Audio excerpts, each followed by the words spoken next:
Yeah, at Hebburn Central.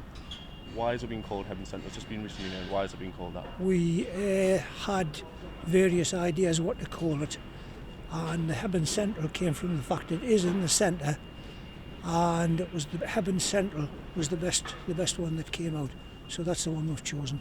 Who selected the name? Because there was a rumour going around that the public were going to get a choice and have a say about the name, and no one's been asked about it. No one in the town centre. Well, it finished up in front. There was various ones finished up in front of the 9 councillors that are in the 3 wards in Hebburn, and we decided on Hebburn. There was Griffin, Hebburn. There was another one that I can't remember. In the Hebburn Central one was the one that came out best. So through the councillors who chose it though, yeah? It is, yeah. Okay. What's on offer here today? Like, what's its biggest selling point for Hebburn? Well, you see, there's so many things here. We've got a full-size pool, we've got a learner pool. We're going to have various other, we're going to have a multi-use hall, we're going to have a library, we're going to have council offices. There will be other people coming in and out. So it's all here, and of course the shopping centre is right next to it.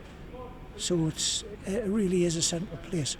So you mentioned all the things that are inside of here. That's going to benefit the people of Hebburn. In terms of investment in the area, how's that going to benefit private sector investment? If you want to bring industry of any sort, or big shops or whatever, you bring them in. You have to have good housing, good recreational facilities, as well as a good place where they're going to build. And they are very important. So this is going to go a long way to help that? Oh yes. And I mean, it's a place where people will be able to keep healthy. They'll be able to come into the library. They'll be able to do it all in one go. They won't have to go from this place to that place to the other place. It'll all be in here. And whatever your interests are, you might just want to sit and read the papers or read, or work on the computers. It could be that you're a keen swimmer, it could be that you're keen athletics or whatever. The facilities will be here. And the big thing about it is you can do it all in one building, because if you've got queries, the council officers will be here. People can come in, speak to the appropriate officers, either be reassured or get an answer, or be told they'll get an answer, in a certain time. And the whole thing will just work that way. Seems it's going to be like the one place to go to for everyone to socialise, to get everything done under one roof. Yeah. In terms of budget-wise, it's been reported it's about £13 million. Is that still the case, and is that still on target? Or? It's still on target. Okay. So £13 million this day, which is a lot of money. Yes. Obviously, you've mentioned we'll get a swimming pool there, we've got a community centre here. We've already got them in Hebburn. So is part of that money that you're spending here getting recouped in selling those properties or that land? Well, the swimming pool that's there is way past its sell-by date, to be blunt about it. It's requiring a lot of maintenance. It's been closed several times because of jobs that had to be done. And of course, I mean, it opened in the 1960s, so it's quite an old building for the facility. And that will, when this is all sorted out and running, that will close down. The site will be cleared, and then we've got decisions to make. We're nearly there. It could be housing, probably will be housing, that we'll put on there.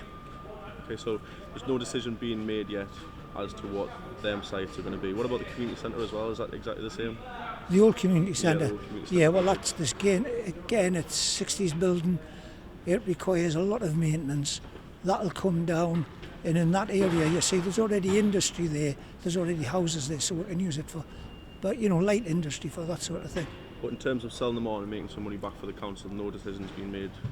Well, we've already started that. We've sold off quite a lot of land to developers, and it's all helped. And we've had, what we're doing, you see, one of the big things we're doing, we're getting buildings. We had a hell of a lot of buildings, the council. And we've looked into them and realised, well, we don't need that many. So some have already gone. I mean, they may be for another use, or it may be that it's going to be cleared for whatever. So you mentioned that they're probably going to be turned into houses. If you Well, get more, sorry. Not necessarily all of them, but most of them will. A lot of housing will be there. So if there's a lot more housing coming, it's going to attract a lot more people to Hebburn to live, Yes. or people who haven't got housing. Yeah. currently they've got a dilapidated shopping centre. So all these people are not going to have anywhere to shop at the minute. They're going to have to go to Jarrow or further afield. We're working on that. You see, the thing you have to remember is we don't own the shopping centre. The shopping centre is Asda's. Yeah. And we've been with Asda. They've said they're going to tidy it up and do various things with it. You know, and we'll hold them to that. It took quite a bit of argument and sort of things to do this. But it is now, they've said they're going to redo the canopies, they're going to do the shop fronts, they're going to do all this. So we'll have to keep on top of them, you know. That's where it's at the minute. They've actually promised to do something yes, to it. Actually, they say they will do something to it. And we have a site over on the far side which is specifically for a supermarket. Yeah. Now, Tesco said no, Asda said no, because they had when they took over Netto, that became the Hebburn Asda. Yeah. So we're still looking for someone to take that on. So they're going to give it what you might call a lick of paint to make it look better, but this business is closing like all the time now in there. Mm. What about them? How are you going to stop them closing? Obviously this has been built and it closed off one side pretty much of the new town just for footfall getting past. How are you going to help them stay open while this gets done and while they give that a lick of paint?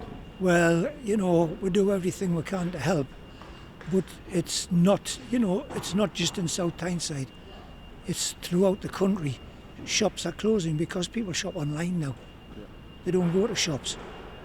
And the big problem is that most people do that. Most people can do it just sitting at home, so they're not going to come out, you know, in a day like possibly today or one like yesterday to go to shops. You know, I mean, many years ago, you did your shopping every day because you didn't have a freezer, you didn't have a fridge, anything like that. Yeah. Now, people are getting all the high-tech stuff. So what we'll have to look at is there's empty shops there, and we've got to make a decision and say, well, what sort of shops should be in here? You know, because it might, all right, we hope to get a supermarket. We've got Asda, you know, they're going to do things up. We want to attract businesses in. So we're just going to have to, the people of Hebburn just going to have to accept that there's nothing the council can do about their shopping centre at the minute. We're just going to have to sit and wait. No, I disagree with that. We've done a hell of a lot. We keep at them all the time, you know, and we've had meetings with them. We've laid it on the line and said this is what, you know, because the thing was, you see, Asda, they were going to put a supermarket in, a big one. And Walmart is their company, the holding company in America, and they vetoed it. So they're not very popular. But I mean, there's nothing the council can do about that. You know, we can stamp our feet and all that, but at the end of it, it was their call. So we've been under them, you know, and we now have not a written agreement, but we've had a promise that, yes, they'll tidy it all up. So we'll have to keep them to that. Okay, so in terms of now this Hebburn Central, is it still on target to open when it was going to open, and if so, when is that? It should be finished at the back end of May, but then it's got to be tested. Yeah. You know, so the swimming clubs will come in and things like this, and it'll probably open the back end of June. So we are on schedule. So that's to the public, yeah, it's going to be back open then? Yes. And just briefly, like I say, as I mentioned, there's two premises closing. Well, there's one closed just last week, I think it was. Yes, the flour mill, yes. And then also there's a pub now that's closing, the Roadhouse, the Claps. Yeah. Have you got any thoughts on them? Why? Well, the Roadhouse wasn't making anything, and we helped them to get a community interest thing. The council helped us, and we did everything we could. But there was some guy, a millionaire, was going to come in and do all sorts of stuff. And then he came back and said he changed his mind. And we decided, well, the best thing to do is let's just get it out of the way, because it requires a lot of work on it. If it could have been, you know, a going concern, and then work could have been done on it. Yeah. But at the moment, it's just not viable. So for the people who use it, they've just got to accept it and realise it's not viable, and they just Well, have to go there's not that many use it from what I've been told. I'm not a heavy drinker or anything like that, so I can't give you a definite answer, but that's it, you know. Yeah. Okay, just to finish, for the people of Hebburn, who's fighting and who's fighting and to help the people of Hebburn get their new town back? Because it's not Well, there at the minute, is it? That's at the minute. Well, there's 9 councillors, and the whole council, I mean, I'm deputy leader, we've fought for a long, long time, and we're still fighting, and we'll go on fighting, and we're going to win. You know, because we're not going to take, you see, we've had problems with various things. We've had problems with Asda. Well, they've changed their tune now, and they're going to do something. And that's what you have to do. Sometimes it's a case of they can love you or they can hate you, but by God, they're not going to ignore you.